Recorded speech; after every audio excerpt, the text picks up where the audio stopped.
Hi friends, welcome back to my channel. Friends, ನೀವೇನಾದರೂ PUC pass ಆಗಿದ್ರೆ ನಿಮಗೆ ಕರ್ನಾಟಕ ಸರ್ಕಾರದ ಕಂದಾಯ ಇಲಾಖೆಯಲ್ಲಿ VAO ಅಂತೇಳಿ ಸುಮಾರು 570ಕ್ಕೂ ಅಧಿಕ ಪೋಸ್ಟ್ಗಳಿಗೆ ಅರ್ಜಿಯನ್ನು ಕಾಲ್ ಮಾಡಿದ್ರೆ ಸ್ನೇಹಿತರೆ. ಬನ್ನಿ, ಇವತ್ತಿನ ವಿಡಿಯೋದಲ್ಲಿ KEA ವತಿಯಿಂದ ಕಾಲ್ ಮಾಡಿರುವಂತಹ ಗ್ರಾಮಾಡಳಿತ ಅಧಿಕಾರಿ ಹುದ್ದೆಗಳ ನೇಮಕಾತಿಗೆ ಸಂಬಂಧಪಟ್ಟಂತಹ ಕಂಪ್ಲೀಟ್ ಇನ್ಫಾರ್ಮೇಶನ್ ತಿಳ್ಕೊಳ್ಳೋಣ.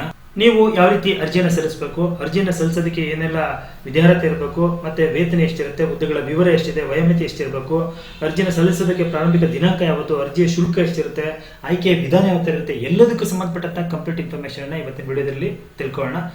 ನೀವು ಇದೇ ಮೊದಲ ಬಾರಿ ನಮ್ಮ ಚಾನಲ್ ನೋಡ್ತಾ ಇದ್ರೆ ಚಾನಲ್ ಸಬ್ಸ್ಕ್ರೈಬ್ ಮಾಡ್ಕೊಳ್ಳಿ, ಹಾಗೆ ವಿಡಿಯೋ ಒಂದು ಲೈಕ್ ನ ಕೊಡಿ ಅಂತ ಹೇಳ್ತಾ. ಫ್ರೆಂಡ್ಸ್, ನೀವು KEA ವೆಬ್ಸೈಟ್ಗೆ ಹೋದ್ರೆ ಗ್ರಾಮಾಡಳಿತ ಅಧಿಕಾರಿಯ ನೇಮಕಾತಿ ಅಂತ ಇಲ್ಲಿ ನೋಡ್ತಾ ಇದ್ದೀರಾ.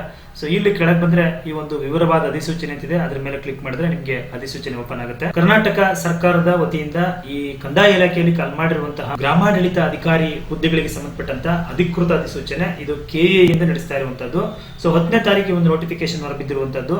ನಾವಿಲ್ಲಿ ನೋಡ್ತಿದೀವಿ, ಕಂದಾಯ ಇಲಾಖೆಯಲ್ಲಿ ವಿವಿಧ ಜಿಲ್ಲೆಗಳಲ್ಲಿ ಇರ್ತಕ್ಕಂಥ ಉಳಿಕೆ ಮೂಲ ವೃಂದದಲ್ಲಿ ಖಾಲಿರುವ ಗ್ರೂಪ್ C ವೃಂದದ ಗ್ರಾಮ ಆಡಳಿತಾಧಿಕಾರಿ ನೇರ ಹುದ್ದೆಗಳಿಗೆ ನೇರ ನೇಮಕಾತಿ ಮುಖಾಂತರ ಸ್ಪರ್ಧಾತ್ಮಕ ಪರೀಕ್ಷೆಯ ಮೂಲಕ ಅರ್ಹ ಅಭ್ಯರ್ಥಿಗಳನ್ನ ಭರ್ತಿ ಮಾಡೋದಕ್ಕೆ ಕರ್ನಾಟಕ ಪರೀಕ್ಷಾ ಪ್ರಾಧಿಕಾರದ ವತಿಯಿಂದ ಆನ್ಲೈನ್ ಮುಖಾಂತರ ಅರ್ಜಿಯನ್ನು ಕಾಲ್ ಮಾಡಿದ್ದೀವಿ ಅಂತ ಹೇಳ್ತಾರೆ. ಇದಕ್ಕೆ ಅರ್ಹ ಅಭ್ಯರ್ಥಿಗಳು ನೀವು ಈ KEA ವೆಬ್ಸೈಟ್ಗೆ ಹೋಗಿ ಅಪ್ಲಿಕೇಶನ್ ಹಾಕಿ ಅವ್ರು ನಡೆಸತಕ್ಕಂಥ ಎಕ್ಸಾಮ್ ಅನ್ನು ಬರೆದು ಈ ಹುದ್ದೆಗೆ ಸೆಲೆಕ್ಟ್ ಆಗಬಹುದಾಗಿರುತ್ತೆ. ಸರ್, ಎಷ್ಟು ಹುದ್ದೆಗಳು ಅಂತ ನೀವು ಕೇಳಿದ್ರೆ ಜಿಲ್ಲಾವಾರು ಹುದ್ದೆಗಳ ವಿವರವನ್ನು ಇಲ್ಲಿ ನೀಟಾಗಿ ಕೊಟ್ಟಿದ್ದಾರೆ. ಕರ್ನಾಟಕದಲ್ಲಿ ನೋಡಿ, ತುಮಕೂರಲ್ಲಿ 50 ಪೋಸ್ಟ್ ಇದೆ, ಮೈಸೂರಲ್ಲಿ 45, ಮಂಡ್ಯದಲ್ಲಿ 50 ಪೋಸ್ಟ್ ಇದೆ, ಬೆಳಗಾವಿಯಲ್ಲಿ 48 ಇದೆ. ಅದನ್ನ ಬಿಟ್ಟರೆ ಬೆಂಗಳೂರು ಗ್ರಾಮಾಂತರ 29, ಬೆಂಗಳೂರು ದಕ್ಷಿಣ 30, ಹಾಸನ 35, ಚಾಮರಾಜನಗರ 31 ಇದೆ. ಇನ್ನು ಉಳಿದಂತೆ ಬೇರೆ ಜಿಲ್ಲೆಗಳಲ್ಲಿ ಬೆಂಗಳೂರು ನಗರ 20 ಇದೆ, ಚಿತ್ರದುರ್ಗ 15, ಚಿಕ್ಕಬಳ್ಳಾಪುರ 21, ಶಿವಮೊಗ್ಗ 18, ಕೋಲಾರ 22 ಈ ರೀತಿ ಇದೆ. ಒಟ್ಟು ಈ ಉಳಿಕೆ ಮೂಲ ವೃಂದದ ಹುದ್ದೆಗಳಿಗೆ ಬಂದ್ರೆ 505 ಹುದ್ದೆಗಳಿರುವಂತದ್ದು.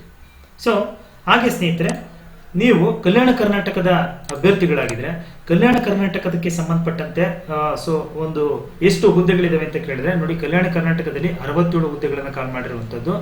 ಇಲ್ಲಿ 3 ಜಿಲ್ಲೆಗಳು ಬರ್ತವೆ. ಕಲಬುರಗಿನಲ್ಲಿ 40, ಬೀದರಲ್ಲಿ 17, ರಾಯಚೂರಲ್ಲಿ 10 ಇರುವಂತದ್ದು. ಒಟ್ಟು 67 ಹುದ್ದೆಗಳಿರುವಂತದ್ದು ಸ್ನೇಹಿತರೆ. ಈ ಒಂದು ಹುದ್ದೆಗೆ ವಿದ್ಯಾರ್ಥಿ ಏನು ಅಂತ ಕೇಳಿದ್ರೆ PUC ಅಥವಾ ಯಾವುದೇ ತತ್ಸಮಾನ ವಿದ್ಯಾರ್ಥಿಯನ್ನು ಹೊಂದಿದ್ರೆ ನೀವು ಈ ಒಂದು ಹುದ್ದೆಗಳನ್ನ ಪಡೆಯೋದಕ್ಕೆ ಕ್ವಾಲಿಫಿಕೇಶನ್ ಸಾಕಾಗಿರುತ್ತೆ ಸ್ನೇಹಿತರೆ. ಅರ್ಜಿ ಸಲ್ಲಿಸೋದಕ್ಕಿಂತ ಮೊದಲು ನೀವು ನಿಗದಿಪಡಿಸಿದಂತ ಕೊನೆಯ ದಿನಾಂಕದ ಒಳಗೆ ನೀವು ಈ PUC ಪಾಸ್ ಮಾಡಿರ್ಬೇಕು. ಸರ್, ನಾವು ಈಗ ಬರ್ದಿದೀವಿ, ವೇಟ್ ಮಾಡ್ತಾ ಇದೀವಿ ಅಂತ ಹೇಳಿದ್ರೆ ಅವರು ಹಾಕೋದಕ್ಕೆ ಅರ್ಹರಲ್ಲ. ಆಕ್ಚುಲಿ ವಯೋಮಿತಿ ಎಷ್ಟು ಈ ಒಂದು ಹುದ್ದೆಗಳಿಗೆ ಅರ್ಜಿ ಸಲ್ಲಿಸೋದಕ್ಕೆ ಅಂತ ಕೇಳಿದ್ರೆ ಕನಿಷ್ಠ 18 ವರ್ಷ ಆಗಿರುತ್ತೆ. ಗರಿಷ್ಠ ಸಾಮಾನ್ಯ ಅಭ್ಯರ್ಥಿಗಳಿಗೆ 40 ವರ್ಷಗಳಾಗಿರುತ್ತೆ. Category 2A, 2B, 3A, 3B ಅವರಿಗೆ 43 ವರ್ಷಗಳು. SC, ST ಮತ್ತೆ ಕ್ಯಾಟಗರಿ 1 ಅಭ್ಯರ್ಥಿಗಳಿಗೆ 45 ವರ್ಷ ಆಗಿರುತ್ತೆ. ಅಲ್ಲಿವರೆಗೂ ನೀವು ಅಪ್ಲೈನ ಮಾಡ್ಬೋದು ಫ್ರೆಂಡ್ಸ್. ಆಮೇಲೆ ಯಾವ ರೀತಿ ಅರ್ಜಿಯನ್ನ ಸಲ್ಲಿಸಬೇಕು ಅಂತ ಕೇಳಿದ್ರೆ ನೋಡಿ, ನೀವು ಇಲ್ಲಿ ಕಾಣ್ತಾ ಇರುವಂತಹ CETonline.karnataka.gov.in ಅಲ್ಲಿಗೆ ಹೋಗಿ ಸಲ್ಲಿಸಬೇಕು. ಇಲ್ಲ KEA ವೆಬ್ಸೈಟ್ಗೆ ಹೋದ್ರೆ ಅಲ್ಲಿ ನಿಮಗೆ ಈ ಒಂದು ಲಿಂಕ್ ಸಿಗುತ್ತೆ, ಅಲ್ಲಿಂದ ಸಲ್ಲಿಸಬೇಕು. ಇನ್ನು ಯಾವುದೇ ಮೋಡಲ್ಲಿ ಅಪ್ಲಿಕೇಶನ್ ಇವರು ನಾವು ಅಕ್ಸೆಪ್ಟ್ ಮಾಡಲ್ಲ ಅಂತ ಹೇಳಿದ್ದಾರೆ. ಇನ್ನ ವೆರಿ ಇಂಪಾರ್ಟೆಂಟ್ ಏನು ಅಂತ ಹೇಳಿದ್ರೆ, ಅಭ್ಯರ್ಥಿಗಳು ಕೇವಲ ಒಂದು ಜಿಲ್ಲೆಗೆ ಮಾತ್ರ ಅರ್ಜಿಯನ್ನು ಸಲ್ಲಿಸಬೇಕು. ನೀವು ಒಂದಕ್ಕಿಂತ ಹೆಚ್ಚಿನ ಜಿಲ್ಲೆಗಳಿಗೆ ಅರ್ಜಿ ಸಲ್ಲಿಸೋದಕ್ಕೆ ಅವಕಾಶ ಇರಲ್ಲ ಅಂತ ಹೇಳಿದ್ದಾರೆ. ಹಾಗೆ ಇನ್ನೂ ವೆರಿ ಇಂಪಾರ್ಟೆಂಟ್ ಆಗಿ, ನೀವು ಅರ್ಜಿನ ಸಲ್ಲಿಸುವಾಗ ಬಹಳ ಕೇರ್ಫುಲ್ ಆಗಿ ನಿಮ್ಮ ಎಲ್ಲ ಡೀಟೇಲ್ಗಳನ್ನ ನೀಟಾಗಿ ನೋಡ್ಕೊಂಡು ಫಿಲ್ ಮಾಡಿ, ಮತ್ತೆ ಎಡಿಟ್ಗೆ ಅವಕಾಶ ಇರಲ್ಲ ಅಂತ ಹೇಳಿದ್ದಾರೆ. ಅರ್ಜಿಯನ್ನು ಸಲ್ಲಿಸೋದಕ್ಕೆ ಯಾವತ್ತಿಂದ ಪ್ರಾರಂಭಿಕ ದಿನಾಂಕ ಅಥವಾ ಆನ್ಲೈನ್ ಅಪ್ಲಿಕೇಶನ್ ಯಾವತ್ತಿಂದ ಸ್ಟಾರ್ಟ್ ಆಗುತ್ತೆ ಅಂತ ಕೇಳಿದ್ರೆ ನೋಡಿ, ಇದೇ 11ನೇ ತಾರೀಕಿಂದ ಸ್ಟಾರ್ಟ್ ಆಗಿದೆ. ಅರ್ಜಿ ಸಲ್ಲಿಸೋದಕ್ಕೆ ಕೊನೆಯ ದಿನಾಂಕ ಬಂದು ಇದೇ ತಿಂಗಳ 30ನೇ ತಾರೀಕು ಆಗಿರುತ್ತೆ. ನೀವು ಶುಲ್ಕವನ್ನು ಪಾವತಿ ಮಾಡೋದಕ್ಕೆ 31 ಈ ತಿಂಗಳು ಕೊನೆಯ ದಿನಾಂಕ ಆಗಿರುತ್ತೆ. ವೇತನ ಎಷ್ಟಿರುತ್ತೆ ಅಂತ ನೀವು ಕೇಳಿದ್ರೆ 34,100 ಬೇಸಿಕ್ ಆಗಿರುತ್ತೆ, 67,600 ಗ್ರಾಸ್ ಸ್ಯಾಲರಿ ಆಗಿರುತ್ತೆ. ಶುಲ್ಕವನ್ನ ನೀವು ಆನ್ಲೈನ್ ಅಲ್ಲಿ ಪಾವತಿ ಮಾಡಬೇಕು. ಎಷ್ಟು ಶುಲ್ಕ ಅಂತ ಕೇಳಿದ್ರೆ ಸಾಮಾನ್ಯ ಅಭ್ಯರ್ಥಿಗಳು category 2A, 2B, 3A, 3B ಅವರಿಗೆ 750 ಇರುತ್ತೆ. SC, ST ಕ್ಯಾಂಡಿಡೇಟ್ ಮತ್ತೆ ಮಾಜಿ ಸೈನಿಕರು ಕ್ಯಾಟಗರಿ 1 ತೃತೀಯ ಲಿಂಗದ ಅಭ್ಯರ್ಥಿಗಳಿಗೆ 500 ರೂಪಾಯಿ ಇರುತ್ತೆ. ವಿಶೇಷ ಚೇತನ ಅಭ್ಯರ್ಥಿಗಳಿಗೆ 250 ರೂಪಾಯಿ ಇರುತ್ತೆ ಸ್ನೇಹಿತರೆ. ಶುಲ್ಕವನ್ನ ನಾವು ವಾಪಸ್ ಕೊಡಲ್ಲ ಅಂತ ಹೇಳ್ತಾರೆ, ನೆನ್ಪಿಟ್ಕೊಳ್ಳಿ. ಹಾಗೆ ಈ ಒಂದು ಹುದ್ದೆಗಳ ಒಂದು ಸೆಲೆಕ್ಷನ್ ಯಾವ ತರ ಇರುತ್ತೆ ಅಂತ ಕೇಳಿದ್ರೆ ನೋಡಿ, ಈ ಒಂದು ಹುದ್ದೆಗೆ ಪತ್ರಿಕೆ 1 ಮತ್ತೆ ಪತ್ರಿಕೆ 2 ಅಂತೇಳಿ 2 ಪತ್ರಿಕೆಗಳಲ್ಲಿ ನಿಮಗೆ ಎಕ್ಸಾಮ್ ಅನ್ನ ಮಾಡ್ತಾರೆ. ಡೈರೆಕ್ಟ್ ಎಂಟ್ರೆನ್ಸ್ ಎಕ್ಸಾಮ್ ಅಲ್ಲಿ ನೀವು ತಗೊಳ್ಳುವಂತ ಮಾರ್ಕ್ಸ್ ಮೇಲೆ ನಿಮ್ಮ ಸೆಲೆಕ್ಷನ್ ಮಾಡುವಂತದ್ದು. ಕನ್ನಡ ಭಾಷೆ ಪರೀಕ್ಷೆ ಒಂದಿರುತ್ತೆ, ಅದನ್ನ ದಿನಾಂಕವನ್ನ ಮುಂದಿನ ದಿನಗಳಲ್ಲಿ ಹೇಳ್ತೀವಿ ಅಂತ ಹೇಳ್ತಾರೆ. ಪತ್ರಿಕೆ 1 ದಿನಾಂಕ ಬಂದು ಅಕ್ಟೋಬರ್ 4ನೇ ತಾರೀಕು ಬೆಳಿಗ್ಗೆ 10:00 ರಿಂದ 12:00 ನಡೆಸ್ತೀವಿ ಅಂತ ಹೇಳ್ತಾರೆ. ಪತ್ರಿಕೆ 2ನ್ನ ಅದೇ ದಿನಾಂಕ 4/10/26 ಮಧ್ಯಾಹ್ನ 2:30 ರಿಂದ 4:30 ನಡೆಸ್ತೀವಿ ಅಂತ ಹೇಳ್ತಾರೆ. ಸ್ನೇಹಿತರೆ, ಸ್ಪರ್ಧಾತ್ಮಕ ಪರೀಕ್ಷಾ ವಿಧಾನಕ್ಕೆ ಬಂದ್ರೆ ಇದು ಆಫ್ಲೈನ್ OMR ಮಾದರಿಯ ಒಂದು ಪರೀಕ್ಷೆ ನಡೆಸ್ತೀವಿ ಅಂತ ಹೇಳ್ತಾರೆ. ಹಾಗೆ ಇನ್ನು ಸ್ಪರ್ಧಾತ್ಮಕ ಪರೀಕ್ಷೆಗಳನ್ನ ನಡೆಸ್ತಕ್ಕಂಥ ಕೇಂದ್ರಗಳ ವಿವರವನ್ನ ಇನ್ನು ಹೇಳಲಾಗಿಲ್ಲ, ತಿಳಿಸ್ತೀವಿ ಮುಂದಿನ ದಿನಗಳಲ್ಲಿ ಅಂತ ಹೇಳಿದ್ರೆ. ಪ್ರಶ್ನೆ ಪತ್ರಿಕೆ 1 ಬಂದ್ರೆ ನೋಡಿ 100 ಮಾರ್ಕ್ಸ್ 100 ಅಂಕಗಳು 2 ಗಂಟೆದಾಗಿರುತ್ತೆ.